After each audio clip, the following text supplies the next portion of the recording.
Notre sujet d'aujourd'hui, en fait, va concerner la transformation digitale. Donc, vous connaissez, traiter voilà, de manière d'autre sous tous ces aspects dans l'entreprise. Mais on va s'attarder ce matin, en fait, à la façon de répondre à ces enjeux de transformation digitale par l'outil, les plateformes qu'on appelle de manière assez générique les intranets.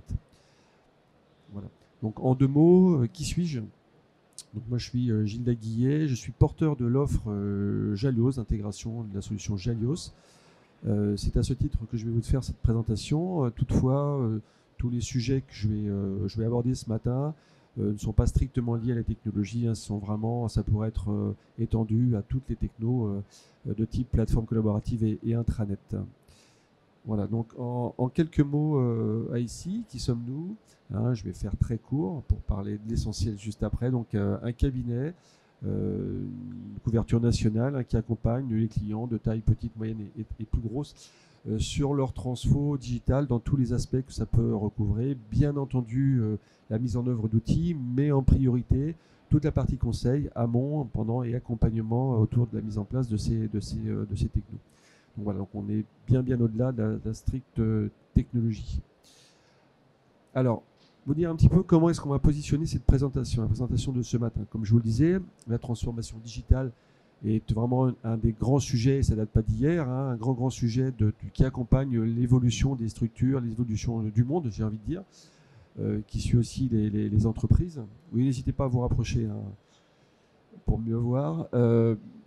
Donc le sujet sur lequel nous on va se concentrer ce matin, c'est cette partie-là, la partie collaborateur. C'est en quoi est-ce que je vais doter, outiller mes collaborateurs au quotidien pour les accompagner dans la transformation digitale de l'entreprise, des activités. Donc cette ambition pour l'entreprise, elle est très forte. Hein. Ça va être pourquoi pas changer de business model, essayer de trouver peut-être de nouvelles sources de revenus. Qui sont là, patentes, mais qu'on a besoin de faire émerger. Enfin voilà, il y a toutes ces choses-là. Et pour cela, donc, on a une première cartographie à faire des usages avec lesquels on va accompagner, autour desquels on va accompagner les collaborateurs, sur 5 grandes familles hein, qui sont des classiques, hein, qui vont forcément vous parler à tous. Des questions de communication, bien entendu, ça c'est on va dire les choses un peu évidentes, un peu immédiates auxquelles on parle. La capitalisation des savoirs pour faire que les informations ne se perdent pas dans l'entreprise. Voilà, donc je ne vais pas détailler ces 5 axes, c'est pas forcément l'objet de ce matin. En revanche, l'intérêt de cette cartographie, la position un petit peu radar que vous voyez à l'écran, c'est de se dire que pour chacun des axes, en fait, on va réfléchir en quoi est-ce que l'interaction d'un collaborateur avec l'entreprise va pouvoir être outillé sur un de ces axes, puisque chaque collaborateur, donc il a bien entendu, il a une personne, il a un rôle, une des interactions, une vie, on va dire autonome dans l'entreprise, mais il fait aussi partie d'équipe, donc un groupe de gens avec lequel il va devoir échanger de l'information, échanger des savoirs, échanger des pratiques. Dans le cadre de cette équipe, il va aussi partie forcément d'une organisation, son entreprise, un établissement, enfin peu importe comment on l'appelle, suivant les métiers. Et puis tout ça, c'est bien beau, mais on reste là dans l'entreprise, dans l'établissement. Tout ça s'inscrit dans un écosystème qui va faire qu'il va devoir donc échanger, pourquoi pas avec des partenaires, avec des clients, avec des fournisseurs, enfin tout ce qu'il y a autour de l'activité stricte de l'entreprise. Donc il est important de comprendre comment est-ce qu'on va croiser des familles d'usage, hein, communication, socialisation et la collaboration bien entendu, et puis le positionnement du collaborateur en tant que personne, membre d'une équipe ou membre d'une structure. Comment est-ce que donc cette plateforme interne, puisque là pour la présentation de ce matin on va quand même se focaliser sur la partie interne de ces échanges, comment est-ce que ça va être réfléchi pour accompagner la transfo digitale. Donc un des points d'entrée assez particuliers qui est valable pour toutes les entreprises, c'est qu'on a une stratégie donc, qui est généralement bâtie par la direction. Eh bien, comment est-ce qu'on travaille cette stratégie ? Comment est-ce qu'on l'expose ? Comment est-ce qu'on en fait un outil de communication au quotidien ? Alors, sur une petite aide pour la compréhension des slides qui vont venir, voilà, je vais décliner un certain nombre de slides sur ces 3 visions, la vision direction, la vision manager et la vision collaborateur, donc sur le terrain. Effectivement, sur cet axe de stratégie, eh bien, les attentes de ces trois populations, direction, donc managers et collaborateurs terrain, ne sont pas les mêmes. Je ne vais pas évidemment tout vous détailler ça, mais vous dire que quand on va commencer à réfléchir comment est-ce qu'on travaille cette stratégie, le retour de la stratégie dans une plateforme collaborative, comment est-ce qu'on lui donne du sens, qu'on lui donne de la valeur, eh bien évidemment les attentes de ces trois populations ne sont pas les mêmes. Un enjeu qui est souvent un petit peu laissé de côté, ou en tout cas qu'on ne travaille pas comme ça de manière assez naturelle, c'est comment est-ce que cette stratégie elle ne reste pas au niveau du codir, qu'elle ne reste pas même au niveau du niveau intermédiaire des managers, mais comment est-ce que tout un chacun, chaque collaborateur, peut voir quels sont les enjeux de la structure à laquelle il appartient, et idéalement même comment est-ce que ces enjeux-là, eh bien, ils sont atteints ou comment on s'en rapproche. Alors on va lancer un plan à 5 ans, par exemple dans une entreprise, un plan de transformation. Eh bien, où est-ce qu'on en est au bout d'un an, au bout de 2 ans, par rapport aux indicateurs, aux KPI qu'on avait pu se fixer. Et donc, c'est important que chaque collaborateur puisse se saisir de cet état d'avancement, mais également, pourquoi pas, réagir pour faire un feedback, remonter de la valeur du terrain par rapport à cette gestion de la stratégie d'entreprise. Et on voit que pour ça, eh bien, il va falloir réfléchir à quels sont les usages, la communication et les usages que je vais pousser sur ma plateforme pour tirer au mieux cette notion de partage de la stratégie de l'entreprise. Les clients, évidemment, sont centraux. Et on a besoin, chaque population, alors attendez, j'ai un petit souci. Voilà, tac. Chaque population, on retrouve mes trois mêmes, les managers au milieu, puis le codir au-dessus, et puis les collaborateurs finaux en dessous, vont avoir besoin de partager cette notion de je travaille pour un client. Alors c'est évidemment très très très clair pour la direction, c'est évidemment très très clair pour les managers, mais au quotidien, une personne, un collaborateur lambda, comment est-ce que je réinjecte, on va dire, cette priorité ou cette orientation client dans son quotidien? Alors ça peut prendre plusieurs formes, ça peut être par exemple exposer à tous les collaborateurs des remontées de satisfaction client, pour leur montrer qu'effectivement leur travail au quotidien, quel que soit le poste qu'on occupe, eh bien, ça a une portée et ça doit avoir une portée sur les clients. Ça peut être jusqu'à faire partager par exemple des clients à une construction d'offres. Voilà. C'est à chaque structure, chaque entreprise, chaque établissement de trouver le bon curseur. Mais l'idée est vraiment de recentrer en fait l'activité de chacun autour du client, en tout cas d'outiller tout ça. Et bien entendu, comme précédemment, eh bien, on va devoir outiller cette mission de mise en avant du client d'une manière différente. Ce n'est pas les mêmes attentes pour un manager que pour le codir, et encore plus pour un collaborateur. Donc la stratégie, les clients, passons maintenant à l'offre, qui est un peu au cœur de l'activité de toutes les structures ou toutes les entreprises.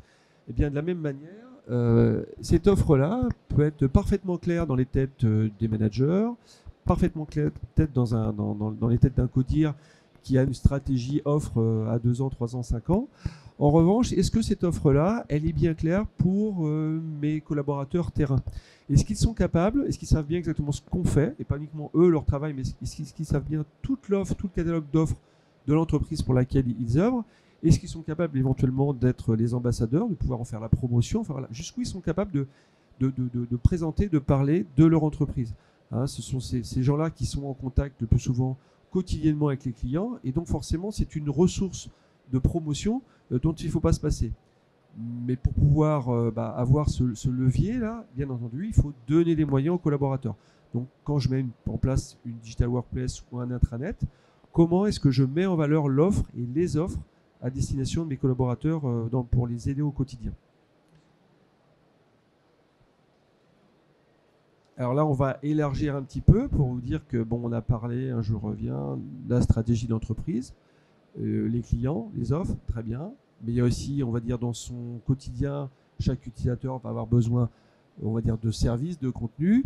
Eh bien, comment est-ce que je facilite, j'améliore le quotidien en présentant, on va dire, d'une manière un peu profilée, tous les services et tous les contenus qui répondent aux besoins vraiment immédiats de chaque collaborateur. L'idée étant de lui mettre en place un cockpit, un bureau, une solution intégrée qui va éviter le papillonnage et qui va ramener à une seule place tous les outils du quotidien. Donc cette notion en fait de cockpit ou de digital workplace, elle est centrale dans la transfo digitale pour amener le meilleur service et les meilleurs contenus à chaque collaborateur. Et ça, c'est une vraie source de productivité. Tenant compte du fait, bien entendu, que chaque collaborateur a probablement enfile ou endosse ou se coiffe dans sa vie de plusieurs casquettes. Il n'a pas le même rôle suivant les jours de la semaine, des moments dans la journée ou les semaines dans l'année. Il va pouvoir intervenir soit en simple consommateur de contenu et de services, mais pourquoi pas intervenir en tant que producteur de contenu pour des espaces métiers ou des espaces d'expertise auxquels il serait adhérent. Donc on a une vraie question à se poser pour dire voilà, comment est-ce que je bâtis, comment est-ce que je réfléchis ma plateforme de façon à amener la meilleure offre de services pour mon collaborateur. L'idée étant forcément à la fois de le faire, alors, ce mot est assez malheureux, mais performer, en tout cas être performant dans ce qu'il doit à l'entreprise, mais également lui donner les moyens, le cas échéant, de faire évoluer l'entreprise, la structure à sa mesure et lui donner les moyens de le faire. Pour finir, je vois que j'ai été assez vite finalement dans ma présentation, alors ce qui est peut-être pas mal, ça pourra éventuellement donner l'occasion de répondre à quelques questions. Pour finir, eh bien, il faut, et peut-être que c'est quelque chose à entrevoir donc quand on bâtit un projet dès le début, comment faire intervenir les futurs utilisateurs et pas rester sur une construction entre ceux qui peuvent se penser comme des sachants, mais qui ne sont pas forcément la majorité des utilisateurs à finir. Comment est-ce que tout un chacun, on va s'approprier cette plateforme, qu'est-ce qu'on va souhaiter faire avec, comment est-ce que cette plateforme va pouvoir me servir, qu'est-ce qu'elle va m'apporter au quotidien, en ayant en tête que tout un chacun dans une plateforme peut être source de richesse, source de savoir. Chaque collaborateur sait des choses, et idéalement, il faut l'outiller de façon à ce qu'il puisse le faire partager, le capitaliser sur la plateforme. Donc chacun va avoir une interaction un petit peu différente et on retrouve, vous voyez, nos trois populations. Donc évidemment que la stratégie d'une direction, c'est de se dire comment est-ce que moi je mets en place une plateforme qui est au service des gens qui me servent, qui servent les enjeux de l'entreprise. Donc évidemment il y a une vraie réflexion à avoir sur l'image de l'entreprise, comment est-ce que je pérennise en fait mes ressources. Donc faire adhérer les gens à la culture de l'entreprise.